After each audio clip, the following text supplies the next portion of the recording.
या ठिकाणी आपण प्रत्यक्षदर्शनी बघू शकता आंबेगाव तालुक्यातील हे डिंबा धरण एक पुणे जिल्ह्यातील म्हणता येईल सर्वात मोठं धरण या ठिकाणी या जोरदार पर्जन्यवृष्टीमुळे ओव्हरफ्लो झालेलं आहे। तसं पाहिलं तर प्रत्येक वर्षी हे धरण ओव्हरफ्लो होतच असतं, कारण या भागामध्ये भीमाशंकर परिसर अत्यंत अभयारण्य असल्यामुळं मोठ्या प्रमाणामध्ये या ठिकाणी पाऊस पडत असतो प्रत्येक वर्षी, आणि प्रत्येक वर्षी हे धरण ओव्हरफ्लो होतं।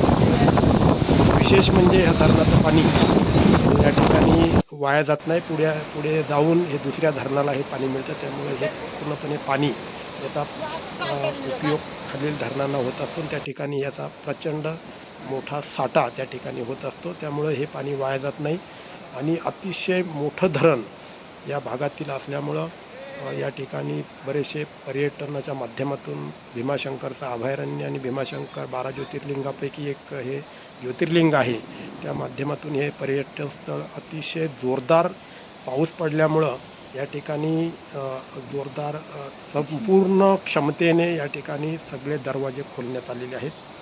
लाईव्ह चित्रीकरणाच्या माध्यमातून आपल्यापर्यंत महिन्याच्या अगोदर दाखवण्याचा प्रयत्न करत आहोत। इतक्या वेगानं हे पावसात कॅमेरामन लाईव्ह फ्रॉम डिंबाक्रम आहे तो अत्यंत जोरदार पाऊस पडत असल्यामुळं आणि जोरदार पर्जन्यवृष्टी या भागामध्ये सातत्यानं होत असल्यामुळं लवकरात लवकर म्हणजे 15 ऑगस्टच्या अगोदर किंवा श्रावण महिन्याच्या अगोदर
पडत असला